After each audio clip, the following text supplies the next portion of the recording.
On a une entrevue exclusive de Flawless Gretzky. J'espère que je ne vais pas me faire arrêter parce que j'ai dit ce nom-là. But Flawless Gretzky est dans nos studios présentement. Une entrevue exclusive. Il va venir performer. Il va venir nous parler un peu de ce qu'il est en train de vivre depuis une couple de mois. Donc présentement, on va avoir une entrevue exclusive avec Flawless Gretzky. Il est en train de nous expliquer que présentement, il est en cavale. Il a coupé son bracelet, il a fait un temps en prison et une de ses conditions, c'est qu'il devait porter un bracelet. Et à un moment donné, il est arrivé une situation qu'il va nous expliquer en détail. Il a coupé son bracelet et depuis ce temps-là, il est en cavale. Et c'est pour ça que la chanson dit c'est son last day. But en même temps aussi, c'est une continuité de son histoire à lui. Puis c'est quelque chose de vraiment huge de l'avoir en studio sur le corner en direct. Yo, dog, so... Are you ready for this or what? I've been ready. I was born for this, dog. I'm ready. So let's talk a little bit about how that shit happened for you. Yeah, well, fuck, man. Like I said, I had a bracelet, and then it was my birthday. So the day of my birthday, I decided to go to the spa like any human being, you know, normal human being. I went to the spa, and I think like the body, the heat probably got me tired. I went to my nigga house, my boy house. I fell asleep. My phone rang. I seen like it was almost time, so I ran to the crib. We on the highway, we chasing. Then the feds called my phone telling me like, oh, I'm late. So I didn't lie to them. I told them, yeah, I didn't go, because I told them I was going to work basically. Okay. But I took off, like it was a Saturday. So I said, fuck it, I'm not going to work. It's my birthday. So I went there and then fuck, man, like I fell asleep. So I knew that me doing a track with Mano back in the day, well, back last year, they threw me back in the pen because I did a track. So I'm like, for sure, they're not going to believe that I didn't do nothing. I just went to the spot. So I said, fuck it. I cut my bracelet. It was it was kind of hard, you know, to take the decision, but it was fast. I had to think fast. So I talked fast. I cut my shit. And then, yo, I locked myself in the booth. No doubt. Dans le fond, il nous explique que la journée de son anniversaire, Monsieur s'est amusé tellement qu'il s'est endormi et il a passé son curfew et la police l'a appelé pour lui expliquer que hey, qu'est-ce qui se passe, t'es pas à la maison, qu'est-ce qui se passe. Il dit, lui il leur a dit qu'il allait travailler, mais dans le fond il travaillait pas vu que c'était son anniversaire. Il voulait s'amuser comme toute personne comme tout humain aurait fait et donc il savait qu'il allait être dans plein de troubles, donc il a pris la décision de couper son bracelet. Donc depuis ce temps-là il est en cavale. But how your life changed since you cut your bracelet? Shit, my life changed. Like, I gotta say, my life changed to the best, man. You probably won't believe me, but yo, I did shit that I wish that I wanted to do. You feel me? I wish that I was thinking about them shit like from I was in the pen. That was my first summer, so I actually had a summer, you feel me? Like, I actually, like, yo, seen hoes. I actually, like, you feel me? Yeah, no doubt. So at the end of the day, like, yo, it was like, fuck, man. Like, yo, we went to a mansion, like, couple mansions, and we did videos after videos. We went to places. It was more work, but it was, like, life at the same time, because it's stuff that I never lived before, you feel me? I was locked in the cage for 6 years, so just being in the plain air and watching birds fly, that was nice for me. So at the end of the day, like, it changed to the best, man. It kind of showed me, like, yeah, I'm a hard person. I'm a strong person. I could take all that. I don't even know how much time they're going to put in my back, but I don't care because at the end of the day, it's for my dream. You feel me? For something I believe. I ain't do no crime. Like I said, the only crime I did is the booth. So at the end of the day, like, I don't really mind. Like, yo, they could throw me 100 years. You feel me? I still do what the fuck I did because at the end of the day, I don't regret nothing because I'm trying to show kids, like, fuck, dog, like, yeah, I did time. Yeah, I spent time. A lot of niggas talking about they did time and all that. Y'all was getting smacked in jail, dog. Y'all wasn't doing none of that shit, dog. You feel me? Y'all was in PC, dog. Yeah, you feel me? But me, like, I was with the Lions for real. And, man, I met a Lion and the nigga, like, yo, free spawner. The nigga told me, yo, like, yo, you don't have nothing to prove. Like, yo, go to school. You feel me? I went to school. Then this nigga made me do a fucking welding diploma. So I'm looking at it like, shit, they got real gangsters. Like, I'm looking at a legend, and he's telling me to do good. So I'm coming out, and I'm showing kids that, yo, dog, it's time to do good, dog, because the street ain't for us. The street don't love us. The jail ain't for us. It ain't for me. It ain't for y'all. So we're trying to break the cycle. It's time to break the cycle. You feel me? No doubt. Je lui ai demandé comment sa vie a changé depuis qu'il a coupé son bracelet, puis il a dit... C'est drôle, mais ça a été positif parce qu'il a pu faire des choses qu'il ne pensait pas qu'il allait être capable de faire. Et aussi, il y a eu de l'encouragement de personnes, de OGs du Street, qu'il ne s'attendait pas à avoir ce genre d'encouragement-là. En gros, c'est ce qu'il nous raconte justement, qu'il a pu faire beaucoup de choses malgré qu'il était on the run. Puis je pense que c'est bon pour lui. Puis ici on voit The Street Gonna What? Gonna miss you, dog. The Street Gonna Miss You, la rue va te manquer. Et so, on va juste slide off un petit peu, man. J'ai un autre invité aussi avec moi. C'est un gars qui a ramené les lettres de noblesse au hip-hop, au côté commercial, man. Je dois dire, man, avec ses capsules du Vice du jour, il a fait une très bonne job de parler de la scène montréalaise parce que on est vraiment pas bien représenté au niveau commercial et j'aimerais que vous fassiez un maximum de bruit pour Simon Couture.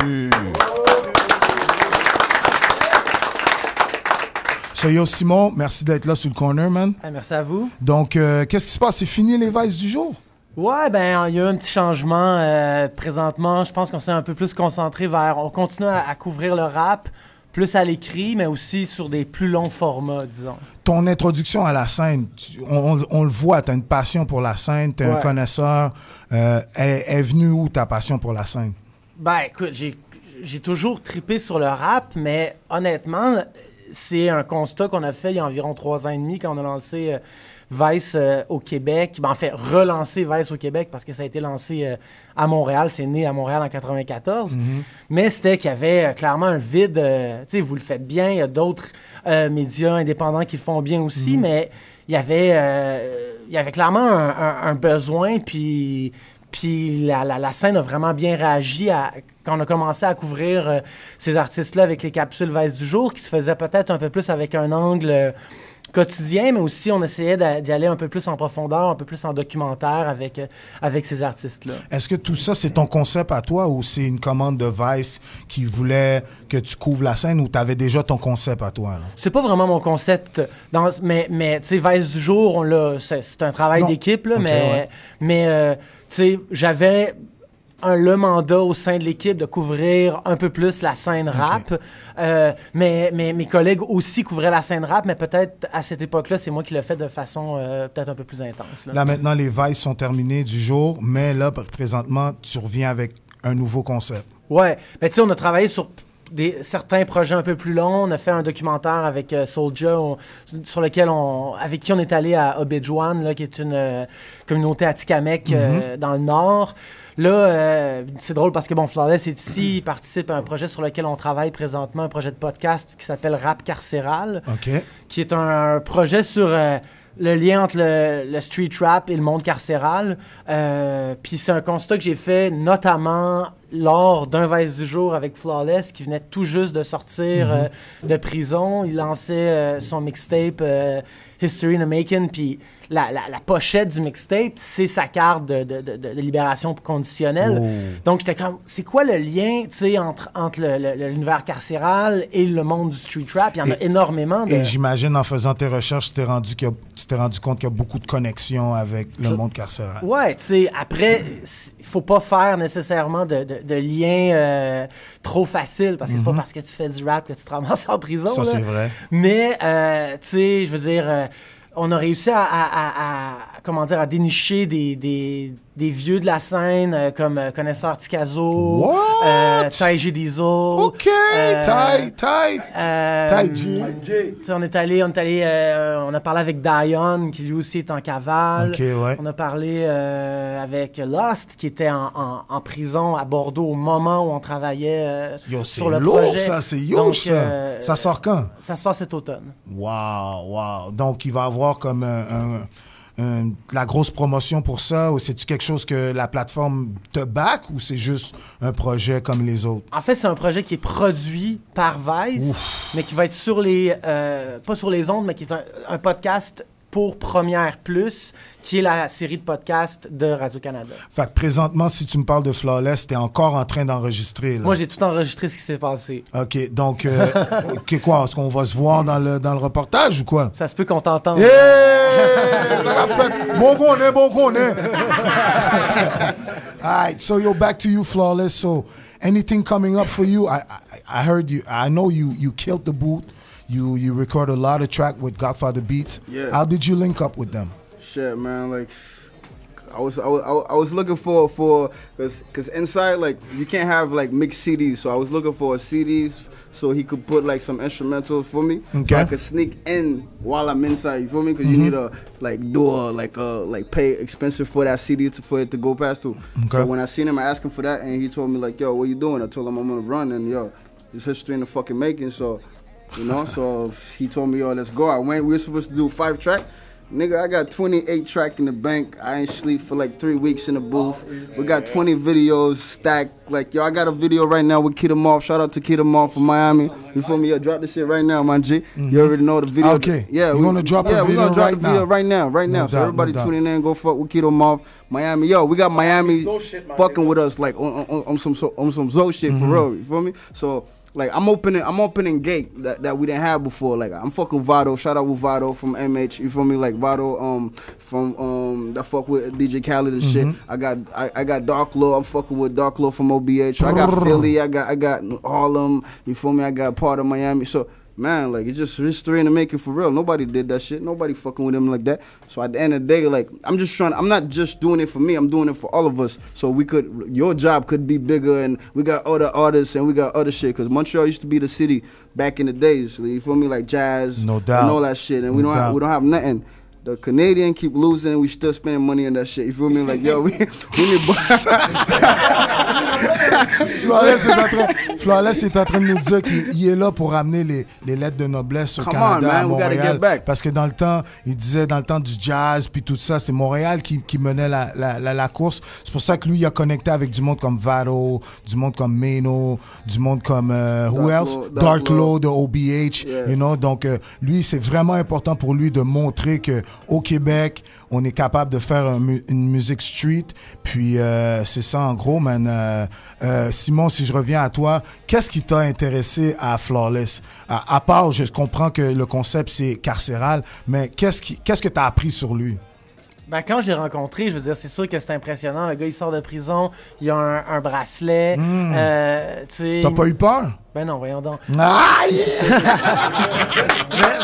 mais tu sais, le gars, tu sais, on a fait une petite promenade dans son quartier, petite Bourgogne. C'est rough, là. Puis tu sais, je veux dire, il n'y a pas tant de rappeurs au Québec qui se revendiquent du gangster rap comme Flawless le fait, tu sais.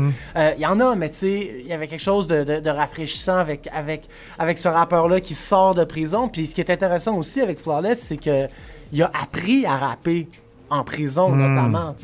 Quand t'es entré en prison, tu rappais pas tant que ça, non? Non. Je rappelle depuis 15 ans. But je prenais pas ça au sérieux parce que that shit wasn't bringing me no money at the end of the day. So je prenais pas ça au sérieux. But quand je suis entré, j'ai dit que yo, this shit's gonna be my way out. So I start rapping even more. OK, ben je me reprends.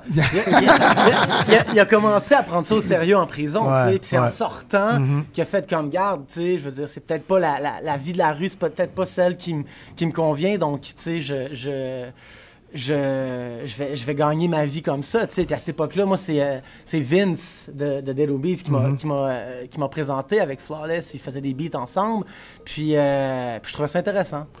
On parle souvent, les gens de Montréal, ils aiment rabaisser le monde de Montréal, les artistes, tout ça. Ah, c'est pas real à Montréal, il n'y a pas un street life pour de vrai. Toi, pour avoir fait ce reportage-là, à quel niveau tu vois que la rue, la prison et les artistes, c'est vraiment combiné ensemble? C'est-tu juste, c'est une histoire qui est arrivée ou c'est des gens qui sont vraiment connectés dans la rue?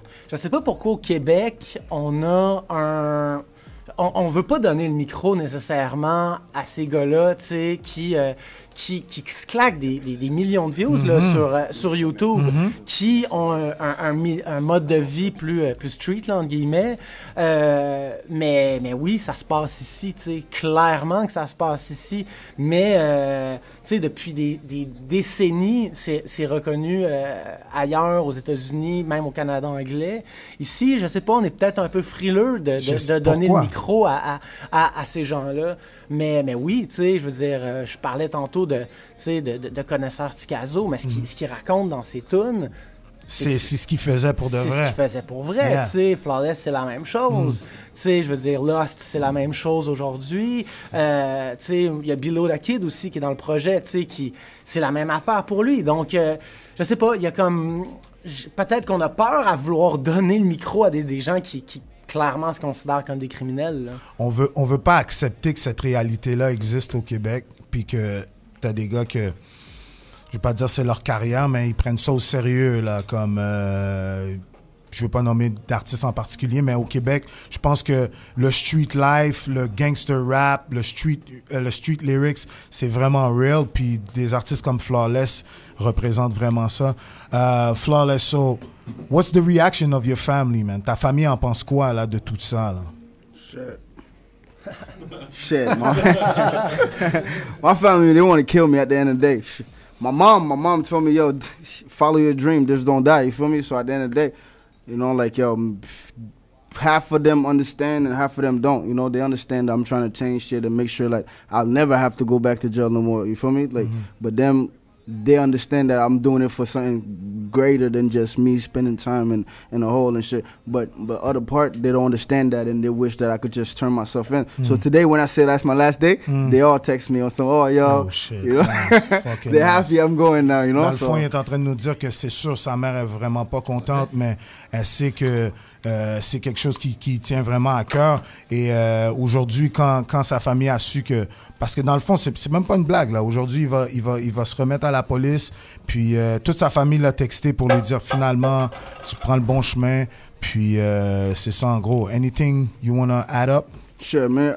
Before that, like, hold on. I just want to say, yo, my video with Kid Amar dropping right now. I just press drop. Donc, il est en train de drop une vidéo en exclusif présentement. Where can we find it? We can find it on YouTube. We find it on like YouTube, donc, but c'est quoi le nom du vidéo? It's Flawless Gretzky featuring Kid Amar and Alibaba. Run. What's the concept behind this Well, track? the concept is just the fact that we got Miami coming out like all the way here to fuck with us. You feel me? So we had to do an N10. We had to do something from 514 to 305. So that was the break, the spark, I guess. Dans le fond, la chanson qui vient de drop sur YouTube, c'est une chanson pour montrer l'unité entre Miami et Montréal, dans le fond. Exactement. Et Flawless, c'est un des advocates. Il y a aussi les gars de Snozo. Il y a toutes sortes de personnes qui essaient de build up un pont entre les États-Unis et le Québec. Sinon, Simon, comment on fait pour te rejoindre? Quels autres projets qui s'en viennent? Je sais que t'as pas juste ça, là. Il y a sûrement d'autres concepts qui s'en viennent, là. Non, mais il y a d'autres projets qui s'en viennent. Mais sinon, pour nous suivre, c'est sur Vice Québec, donc vice.com, Instagram, Vice Québec, Facebook, Vice Québec.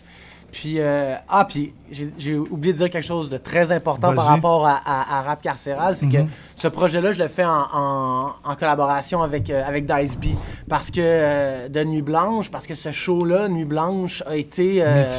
mythique, mais il a donné la voix à beaucoup de gars en dedans. Exact. D'appeler pour... je comprends très bien. Donc, c'est un peu le pont entre l'intérieur et l'extérieur. Donc, c'est pour ça que c'est important d'inclure un gars comme Dice. Puis pourquoi Samuel est là? Parce que je sais pas. Bien sneaké des scoops. HHQC in the house. HHQC in the house. So you're Flawless. Thanks a lot, dog.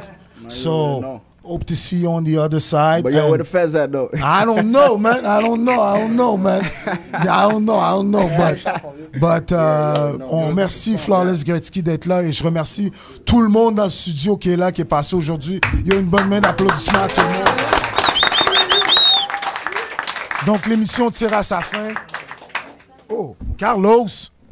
Yo, je vais juste demander à tout le monde qui est dans la salle maintenant, juste d'aller derrière. On va faire une photo de famille avant que le bordel commence. So.